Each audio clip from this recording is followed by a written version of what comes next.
প্রকল্প নিয়ে আলাপের মধ্যেই দুজনের বন্ধুত্ব, দেখা সাক্ষাৎ। তবে শেষ পর্যন্ত সেই প্রকল্পটা হয়নি। তবে সেই তরুণকে বিয়ে করছেন উর্বি। বছরখানেকের পরিচয় থেকে বন্ধুত্ব, পরে বিয়ের প্রস্তাব, দুজনের পথচলাটা সিনেমার চেয়ে কম নয়। 4 মাস ধরে বিয়ের পরিকল্পনা করছেন তাঁরা। বিয়ের কেনাকাটাও করছেন। এবছরই পারিবারিকভাবে বিয়ে সারবেন তরুণ অভিনেত্রী প্রিয়ন্তী উর্বি। পাত্রের নামটা আপাতত বললেন না, তবে পরিচয় থেকে বিয়ের প্রস্তাব, সবটাই বললেন। পেশাগত আলাপের পর সম্পর্কটা ততদিনে বন্ধুত্বে গড়িয়েছে। তবে কখনো প্রেমের কথা বলা হয়নি। দুজনের মাঝে প্রেম এসেছিল কিনা, তা প্রকাশ্যে আসেনি। মূলত বিয়ের প্রস্তাব দেওয়ার পর থেকে প্রেম করছেন। বিয়ের প্রস্তাবের সেই গল্পটাও শোনালেন প্রিয়ন্তী উর্বি। এই বছরে জুলাইয়ে উর্বির জন্মদিন ছিল। জন্মদিনে 6 বন্ধুকে নিয়ে কক্সবাজারে গিয়েছিলেন তিনি। সঙ্গে সেই বন্ধুও ছিলেন। সমুদ্রের তীরে বসেছিলেন। সিনেম্যাটিক স্টাইলে নায়িকাকে পায়েল পরিয়ে দিয়ে বিয়ের প্রস্তাব দেন।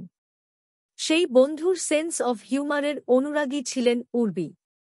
এরপর আর ব্যাপারটা দুজনের মধ্যে আটকে থাকেনি, পারিবারিকভাবে গড়িয়েছে। কয়েক দফায় 2 পরিবারের মধ্যে আলাপ হয়েছে। একাধিকবার সাক্ষাৎকার দিতে হয়েছে হবু পাত্রকে। তবে উর্বির দাবি, তিনি নাকি প্রথম সাক্ষাৎকারেই উত্তীর্ণ হয়ে গেছেন। এখন শুধু বিয়ের দিনক্ষণ ঘোষণার বাকি রয়েছে। সংসার কিভাবে সাজাবেন, হানিমুনে কোথায় যাবেন, তা নিয়ে যাবতীয় পরিকল্পনাও সেরে ফেলেছেন তাঁরা। ও আমার খুব ভালো বন্ধু। আমরা বিয়ের প্রস্তাবের আগে প্রেম করিনি। প্রস্তাবের পর থেকে বিয়ে করছি, হাসি। ভাবলাম 2 বছর আগে কিংবা পরে বিয়ে তো করতেই হবে।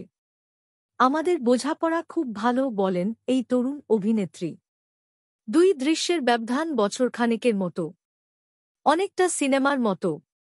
বুক পকেটের গল্পর নায়িকা উর্বি বলছেন, দুজনের পরিচয় ও বিয়ের গল্পে স্বল্পদৈর্ঘ্য চলচ্চিত্র নির্মাণেরও পরিকল্পনা রয়েছে। উর্বি ঘুরতে ভালোবাসেন।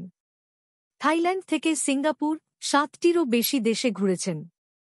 হানিমুনে কোথায় যাবেন? পাত্রী বলছেন, মালয়েশিয়া। কারণ হিসেবে বলছেন, পাত্র মালয়েশিয়ায় থেকে 3.5 বছর পড়াশোনা করেছেন। হানিমুনে গিয়ে তাঁর স্মৃতির জায়গাগুলো নববধূকে ঘুরে দেখাবেন।